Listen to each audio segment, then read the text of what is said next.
네, 일부는 현장의 목소리로 생활 속 이야기 들어봅니다. 자, 지난 6월 한 어린이집 보육교사가 학부모로부터 아동학대 누명을 쓰고 폭언과 폭행을 당하다 극단적 선택을 했습니다. 자, 실제 수사에서는 학대 사실이 없다는 결론이 났는데도 폭언과 폭행이 계속됐다고 하는데요. 해당 보육교사의 유족이 청와대 국민청원 게시판에 올린 글을 통해 이런 내용이 알려지면서 보육교사들의 근무 환경 개선에 대한 목소리가 들려오고 있습니다. 아이들의 돌봄을 담당하고 있는 보육 현장에서 어떤 일이 일어나고 있는 건지 또 대응 방안은 무엇인지 자세한 내용 함께 살펴보겠습니다. 최효미 육아정책연구소 연구위원 연결돼 있습니다. 안녕하세요. 네, 안녕하세요. 네. 예. 자, 먼저 청와대 청원을 통해서 알려진 보육교사를 향한 폭언과 폭행 문제, 하루 이틀 문제는 아닌 것 같습니다. 어린이집 등 보육 현장 근로자들이 겪는 폭력에 대해서 보고서를 내셨다고요? 네. 작년 하반기에 진행된 연구였고요. 예. 네, 보육교사 인권 인식 및 보육 현황과 관련된 연구였습니다. 그래서 예. 그 내용 자체는 보육교사들의 노동자 권리 보호에 관한 내용을 담고 있습니다. 예. 자, 이번 사건의 경우에 실제 수사에서도 학대 사실이 없었다고 결론이 났는데 이렇게 의심만으로 폭언과 폭행이 발생하는 일도 이게 종종 발생을 합니까? 네.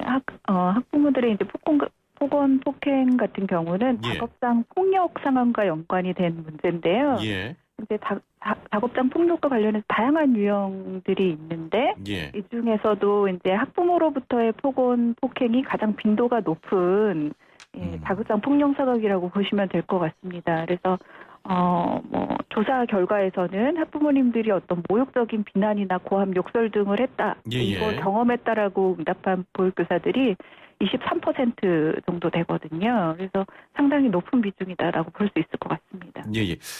위원님 좀 죄송합니다만 지금 전화 연결 상태가 좀 좋지 않아서요. 저희가 끊고 다시 한번 전화를 드리겠습니다. 네. 예.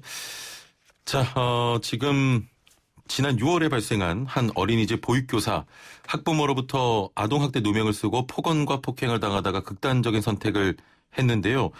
일단 실제 수사에서는 학대 사실이 없다 이런 결론이 났음에도 불구하고 폭언과 폭행이 계속됐다고 합니다. 해당 보육교사 유족이 청와대 국민청원 게시판에 올린 글을 통해서 이런 내용이 알려지면서 보육교사들의 근무 환경 개선에 대한 목소리가 들려오고 있는데요. 자, 지금 전화 연결 상태가 고르지 못해서 잠시 끊고 다시 연결이 됐습니다. 네. 자, 잘 들리시죠? 네네. 예. 자, 보육 현장에서 이런 아동학대 의심 사례들 수없이 발생할 것 같은데요. 이런 일이 발생하면 대부분 어떻게 처리가 됩니까? 일반적으로 이런 경우에 대부분의 교사들은 그냥 참고 넘어가는 수밖에 없는 상황이긴 합니다. 예. 실질적으로 이제 현장에 여러 가지 제도들이 있기는 하지만 그 제도들이 이제 작동하기에는 조금 어려운 부분이 좀 있는데요. 예. 아무래도 이제 부모님들은 아이가 이제 어린이집에서 좀 다쳐서 오거나 이상한 행동을 하게 되면은 학대를 의심할 수밖에 없는 상황인데 실제로 이게 이제 학대라기보다는 안전사고인 경우가 이제 대부분입니다. 그래서 이제 보육 현장에서는 이를 이제 아차하는 순간에 일어난다고 해서 이제 아차사고라고 하는데요. 이런 이제 안전사고와 관련된 부분에 있어서 부모님들은 이제 이게 학대다라고 이제 의심을 해서 이제 보육교사들하고 갈등이 이제 많이 발생하는 상황이지만 실제로 이와 관련된 부분에 있어서 보육교사들을 보호할 수 있는 제도들이 현장에서 이제 작동하기는 좀 힘든 그런 상황이라고 보시면 될 것 같습니다. 자, 말씀을 좀 정리하자면 대부분 보육교사들이 좀 참고 넘어간다. 해당 사건들 사회 밖으로 나와서 보면 피해자 입장입니다. 우리가 피해자는 좀 가해자에게서 분리하도록 되어 있지 않습니까? 자, 그런데 만약 아이가 계속 등원을 하게 되면 학부모와 마주칠 수밖에 없는데 이런 상황에서 보육교사들을 제대로 좀 보호할 수 있는 장치가 있습니까? 네. 원래는 이제 그 보육교사들을 이제 분리하도록 되어 있고요. 여러 가지 보호 제도들 자체가 있습니다. 정서 지원도 해야 되고 여러 가지 제도들이 있지만 현장에서 실질적으로 이 법적인 제도가 작용하기는 좀 어려운 부분이 있습니다. 이런 부분은 아무래도 이제 보육 현장의 특수성 때문에 그 어린이집 이제 방구석 같은 경우에 연령별로 하도록 되어 있거든요.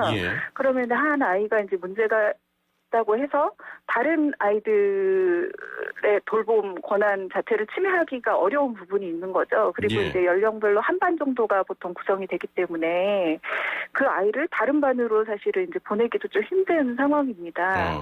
그리고 2019년도까지는 이제 보육침상에서 이 아동을 어린이집이 강제 퇴소할 수 있는 권한 자체가 없었어요.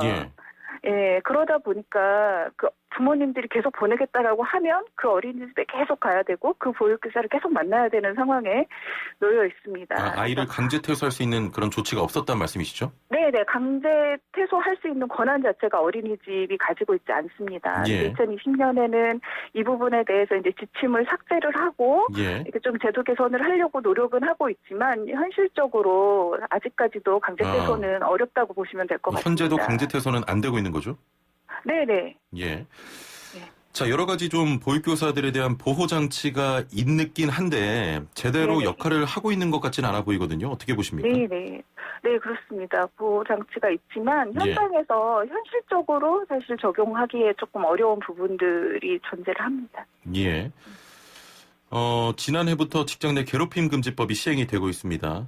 많은 직장들이 이 법의 적용을 받으면서 좀 회사의 문화가 바뀌고 있다 이런 말씀 많이 하시는데 이 보육교사들은 이 내용에 해당되지 않는 겁니까?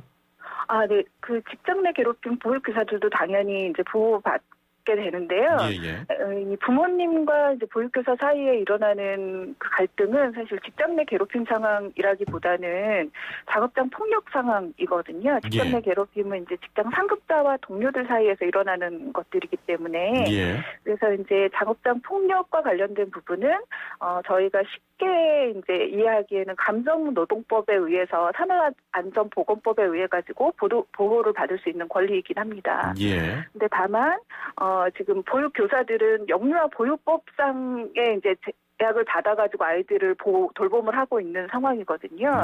그런데 이제 영유아 보육법상에 이 보육교사의 권리와 관련된 부분이 전혀 보장되지 않고 있어서 영유아 보육법과 산업안전보건법이 이제 충돌을 하는 경우에는 영유아 보육법이 우선하는 상황이라고 보시면 될 것 같습니다. 자, 지금 말씀 들어보니까 여러 가지 뭐 제도나 법이 있음에도 불구하고 현장에 적용하기가 좀 쉽지 않다 이렇게 들립니다. 이런 상황들에 대해서 문제를 제기하거나 또 개선 요구를 할 수도 있을 것 같은데 이게 결국 해결책으로 잘 연결이 안 되는 것 같아요.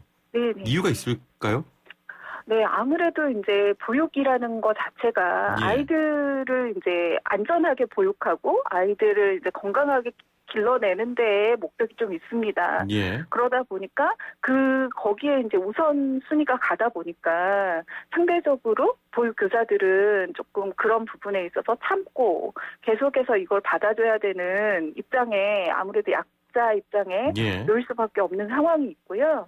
보육 지원 체계상에서도 어린이집 입장에서도 뭐 강제 퇴소도 어려운 부분도 있고 부모님들 사이에 이제 나쁜 평판들이 퍼지게 되면은 운영 자체가 좀 어려운 부분들이 있거든요. 그래서 이제 원장님들이나 어린이집 그리고 보육교사가 부모님들한테 강하게 어치를 취하기는 힘든 상황이라고 보시면 될 것 같습니다. 자, 아까 전에 하신 말씀 중에 보육교사 분들이 다 참고 버틴다라는 말이 좀 기억에 나는데 이런 게 문제고 개선을 요구할 수 있다. 이런 교육이나 또 정보 제공도 필요해 보입니다. 그 교육교사들 자체가 이런 권리구제를 어디서 받아야 되는지에 대해서도 사실 인지가 좀 낮은 편이기는 합니다. 그래서 이런 부분에 이제 정보가 어디에서 제공이 되고 법률 상담 같은 것들이 어떻게 받을 수 있는지에 대한 교육이 좀 의무적으로 실시될 필요는 있다고 생각이 듭니다. 근데 이것보다 사실 더 중요한 부분은 교사들에 대한 교육보다 부모님들의 인식 개선 교육이 좀 우선할 필요가 있다라고 보여집니다. 그래서 부모님들도 이 교사가 한 명의 노동자로서의 권리를 보호받아야 되는 사람이다라는 걸 좀 이해해 주실 수 있는 부모 교육이 좀 필요한 상황입니다. 그런 인식 개선은 시간이 좀 오래 걸리지 않습니까? 네, 그렇습니다. 근데 보통 지금 부모 교육도 사실은 계속 이루어지고 있는 상황인데 부모 교육의 내용 자체가 대부분 그 아동을 보호하는 데에 좀 초점이 맞춰져 있어요. 그래서 이런 부분에 보육교사의 권리에 대한 부분도 이제 조금 포함시켜가지고 부모 교육을 진행할 수 있도록 해야 될 필요가 있어 보입니다. 예. 제 주변에도 보육교사분들 계신데, 이직을 좀 자주 하는 편이거든요. 네네. 이직률이 높은 이유가 이 근로 환경이 좀 크다고 보십니까? 네네. 이직이 높은 이유는 근로 환경하고 완전히 연동이 되는 부분이죠. 근데 다만 지금 이제 계속 말씀드렸던 작업장 폭력보다도 이제 보육교사 처우라던가 노동권과 관련된 부분이 이직에는 더 큰 영향을 미친다고 봐야 될 것 같습니다. 예. 자, 지금 코로나19 이후로 돌봄 공백이 심해지면서 이 보육교사들의 근무 환경 개선에 대한 문제도 계속해서 좀 들려오고 있거든요. 네네. 얼마 전에 공공연대 노동조합에서도 처우 개선 기자회견을 연 것으로 알고 있는데 고용 불안정, 근로시간 문제 등 그동안 좀 주목받지 못했던 부분들이 터졌다고 봐야겠습니까? 네네. 그런데 이 부분은 계속해서 이제 문제가 되어왔던 부분이고요. 일단 이제 코로나19 때문에 이렇게 발생한 문제는 아닙니다. 다만 이제 코로나19로 인해서 긴급 대응이 이제 긴급 돌봄을 해야 되는 상황이 되다 보니까 보육교사의 이제 업무가 가중되고 피로가 이제 누적되는 상황에서 조금 더 이제 가속화돼서 문제가 제기된 부분이라고 보시면 될 것 같습니다. 네. 이전부터 보육교사들이 고강도 노동과 장시간 근무 문제가 지적이 되어 왔습니다. 재작년부터는 휴게 시간을 의무적으로 보장을 받을 수 있게 된 것으로 알고 있는데 이건 뭐 잘 지켜지고 있습니까? 네. 법령을 준수하려는 노력들은 현장에서 계속 이루어지고 있다고 보시면 됩니다. 다만, 그러니까 계속해서 이제 말씀드리는 부분이 보육 현장의 특수성이 있어요. 아이를 떼어놓고 교사가 휴게를 갖기 힘든 보육교사의 이제 그 특수성 때문에 이 휴게가 이제 온전하게 보장되지 못하는 부분이 좀 있고요. 그래서 이런 부분, 장시간 노동의 문제를 해결하기 위해서 2020년에 지금 보육 지원 체계가 개편이 되었습니다. 3월부터. 그랬는데 지금 이제 코로나19로 인해서 이 개편된 보육 지원 체계가 정상적으로 현장에서 작동을 하지 않아요. 긴급 돌봄을 해야 되는 상황이기 때문에. 그래서 지금 아직까지 정착하는 데 조금 한계가 있는 그런 상황이라고 보시면 될 것 같습니다. 자, 오늘 여러 가지 문제점 말씀해 주셨습니다. 강제 퇴소도 좀 필요해 보이고, 급여나 이런 환경 문제, 쉼의 문제, 폭언, 폭행, 학부모의 인식 개선, 이런 문제들 다 짚어주셨는데, 지금 현장에서 가장 급하게 필요한 부분은 뭐라고 생각하십니까? 아무래도 이제 부모님들이 보육교사들을 바라보는 시선 자체가 조금 이제 나의 아이를 돌봐주는 선생님이다라는 생각을 가지고 조금 더 따뜻한 시선으로 바라봐 주시고 안전사고가 발생했을 때도 그럴 수도 있다라고 조금 이해하는 마음으로 받아주시면 좋을 것 같고요. 그리고 보육교사들한테 이제 어떤 행동을 하실 때도, 보육교사도 한 사람의 노동자로서 보호받아야 되는 사람이다라는 생각을 가지고 조금 따뜻하게 대해주시면 좋을 것 같습니다. 결국 보육교사들의 근무 환경이 아이들의 건강한 또 보육 환경으로 이어지는 거 아닙니까? 네네, 그렇습니다. 알겠습니다. 보육교사분들의 근무 환경이 좀 개선되길 바라겠습니다. 자, 오늘 말씀 여기까지 듣겠습니다. 감사합니다. 네, 감사합니다. 지금까지 최요미 육아정착연구소 연구위원과 함께했습니다.